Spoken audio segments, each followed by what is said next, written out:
So Bill's here to talk about community, and it's nice that people talk about community. I'm sick of hearing Ben go bank go on about it.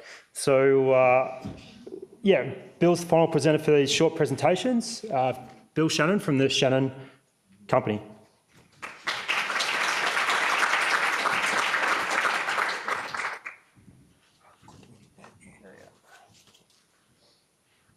Is Liam still in the room? Oh, he is. I'm sort of delighted that Liam mentioned Collingwood supporters in his presentation, because it sort of gives me a natural segue into what I'm going to talk about, which is a little bit about football. But I do think, Liam, you shouldn't pick on Collingwood supporters. I think it is unfair. Do you know that it was a Collingwood supporter who invented the toothbrush? Did you know that, Liam? Well, otherwise it would have been called a teeth brush.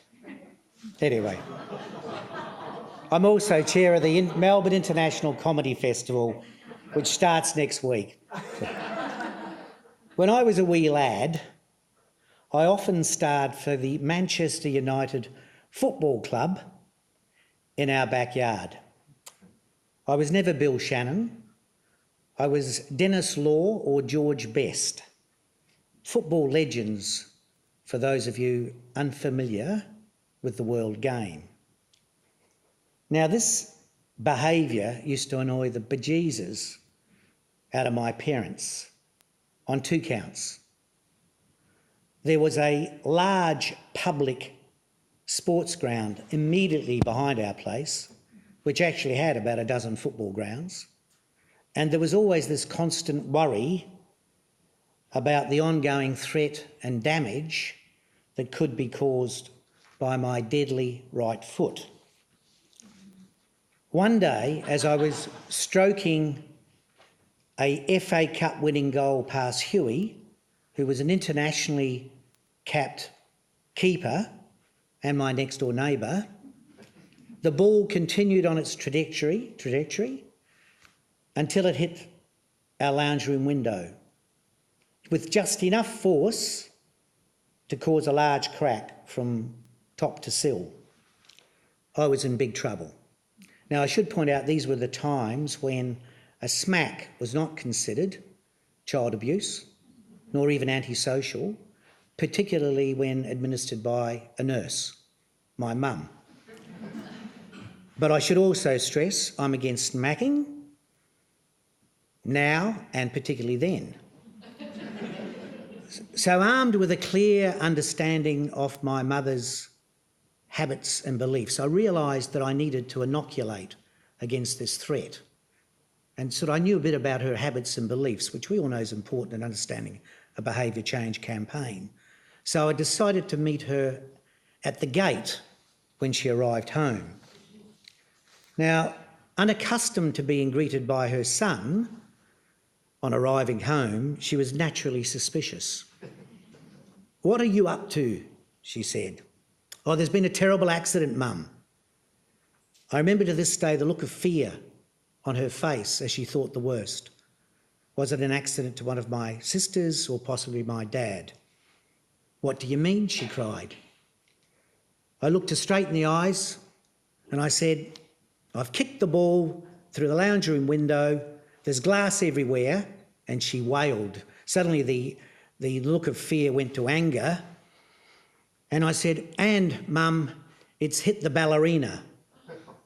And referring to her very fine porcelain collective. Now, I think she reached for me, but I was standing tactically just out of harm's way. So she could do nothing else but spin around and run into the house. I followed her, and there she was standing in the middle of the lounge room, confused. There was no glass anywhere, and the ballerina was sitting in its position, as it always did, on the coffee table. So she said, "What do you want about? Where's the broken window?" And I said, "I was only kidding, Mum. It's only a wee crack. Look." She looked at the crack momentarily, then turned to me and says, "Oh, get away, you wee devil." She says, "And didn't he bother me while I get your father's tea ready?" She was Scot, by the way, just in case you hadn't noticed. 50 years on, and with significant behaviour change experience behind me, I realised I'd sensitised my mum to embrace change, or at the very least, expect it and accept it. Bringing about significant change requires more than regulation and information. I believe very much that if you want people to change their lives, you need to inspire them, particularly if you want them to do it willingly and for good. And to do that, change often requires sensitising the community. So what does that mean? It's a phrase that we coined quite a few years ago to describe the process conditioning the community to shift their attitudes before change is introduced. Too often nothing is done to sensitise the community before change is introduced, and the proposed change is not embraced. In fact, it can be downright rejected. By sensitising the community, you put the issues on the agenda and give the owner of the program, whether that be government, not-for-profit organisations, or even corporates, you give them the social and moral licence to act decisively on public policy, community and social issues, and if it's a business, the challenges of the market. It encourages the community to be more accepting and receptive of interventions, and it's a good chance it will increase the number of interventions that you use.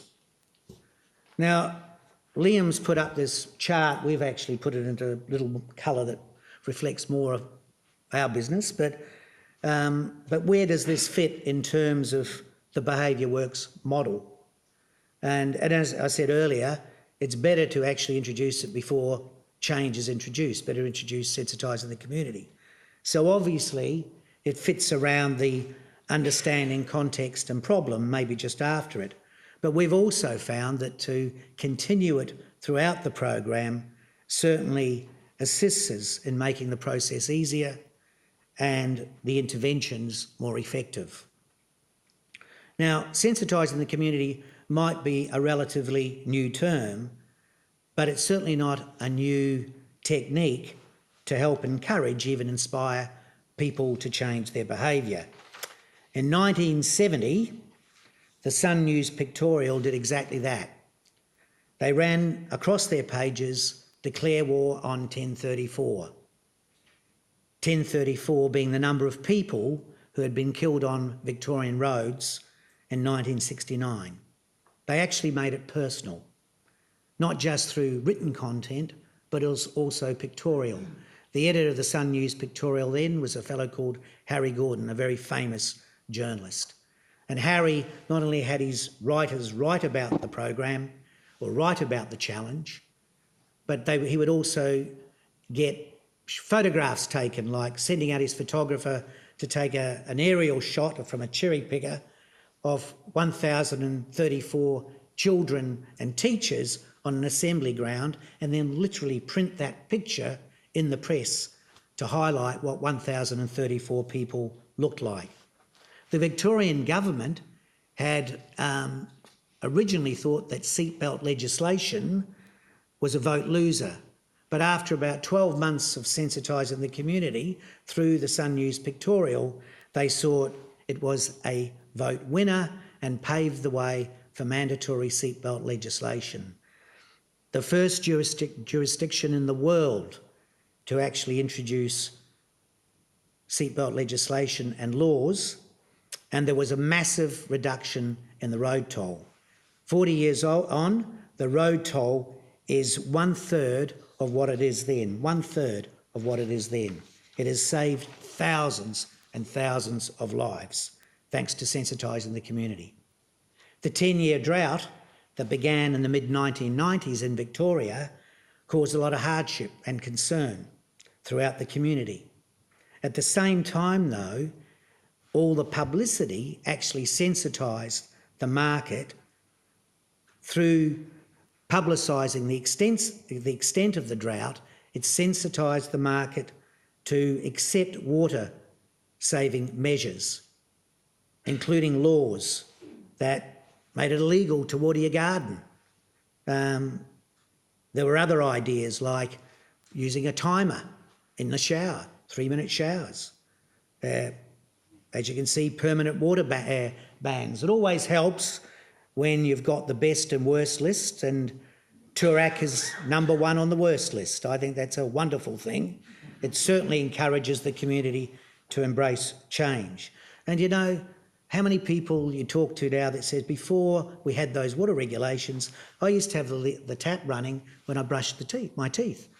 Doesn't happen these days. We turn the tap off. And the government even introduced free shower flow restrictors. Through the Our Water, Our Future program, conserving water in Melbourne's home and workplaces became a social norm. And as a result, households reduced their water consumption by 30%, over 30%, and Melbourne industry by a whopping 40%. When we start on any behaviour change challenge, our first task is to always get a clear understanding of what behaviour and whose behaviour we have to change. The beliefs, including habits that underpin certain behaviour, the form of behaviour we wish to achieve, and the barriers that might constrain change. And only when we have an understanding of these beliefs and habits can we actually find that really important ingredient, the inspiration to encourage people to change, the inspiration to provide us with an emotional connection. Because remember, not everybody thinks that your change is palatable.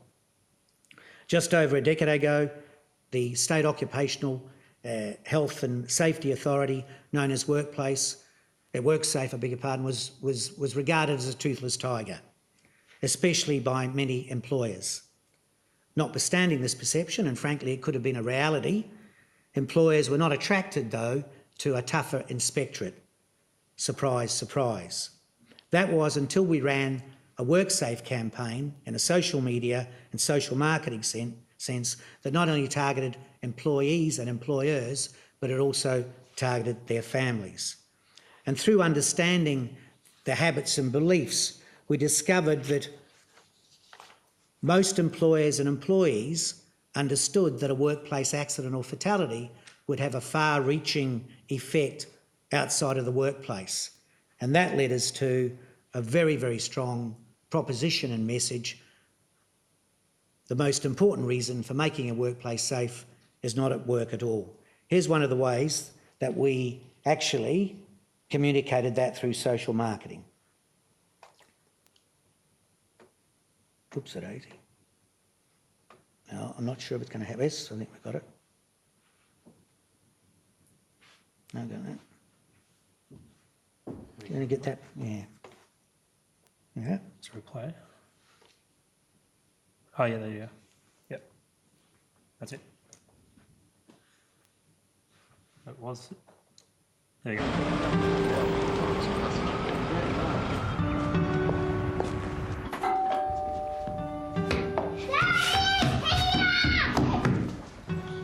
Oh, hello. Hello, my name's Lisa. What's yours? Zoe. That is a very nice name. What's your dolly's name? Bella. Oh, she's pretty. Now, Zoe, is your mummy home? Hey, Zoe, are you ready to go? Yeah. Mrs. Henderson? Hello? Mrs. Henderson, can we speak to you alone? It's about your husband, Robert Henderson. Is he okay? Would you mind if we come inside, please?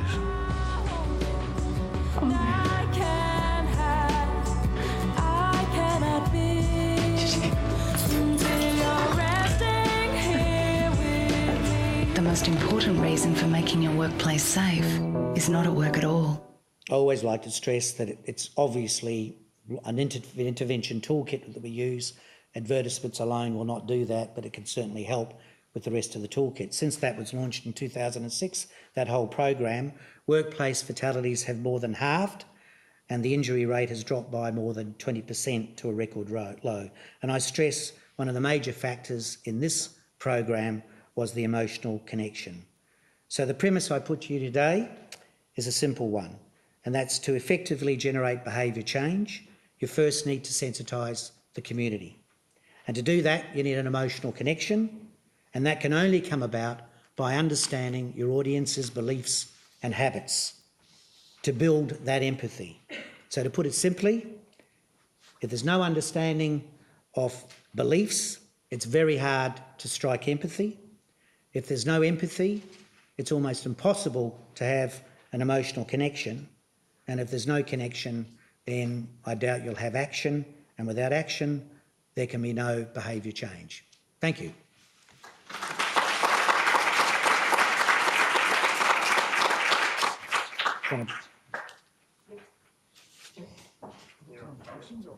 Time for any questions? Yep, okay. Thank you, Bill. Okay, right. No. I mean, thanks for your talk. I'm still going. So we might well have a question. So have we got questions for Bill out of that? I know we've already established it's this first question. The normalisation's a bit challenging. Nobody? Come on. Must be one. Up the back, there's a question there. Yep. Hi, I'm Lucy from Eco Generation magazine. I just wondered if you could elaborate on the WorkSafe example, what those beliefs and habits actually were. Sure. There was certainly, at one stage, let me just be quite direct about this, the authority was probably seen, and very much by staff as well, as a bureaucratic, monolithic, sometimes paper shuffling, sometimes toothless tiger, sometimes police-like organisation. There wasn't really a lot of connection. And what we also found was that employers and employees, it was thought that there wasn't, to employers and employees, and in particular employers, that there wasn't really much of a connection when it came to accidents. Accidents would happen in the workplace. Nobody had actually taken it home. So I think the most important thing we did, and understanding, because certainly it worked, when we took it home, we were able to build an emotional connection that we couldn't do by just simply saying, be safe at work. So there's major, major change. I think the most important thing we did, forget about ads, forget about internal programs, was that we actually moved workplace safety into the home. That's where I think understanding those habits and beliefs, understanding those beliefs at the beginning were incredibly helpful. Thanks. There's another question up here. Just thinking about the audience, and that gave me goosebumps because I am a mum, but just thinking about the audience, did it work for, single people who live alone? Did you test? Yeah, good question. That, by the way, was one of many, many ads. The ad that you probably all remember was the little boy waiting for his dad to come home. And we actually turned what we would call shock advertising on its head, because that was about hope. One of the things that came up was, if people don't have families, will that resonate? We actually ran work where people are meeting their girlfriend or boyfriend. We ran work where you've got an elderly couple. So we covered all the audiences, but we have learnt that even though you may not be a family person, the word family relates very much to an emotional connection, whether it be you're a family with kids or whether you're a family of a couple or whether you're a family on your own. There is still a connection somewhere there with family. But it was a very good question, and certainly something we looked at.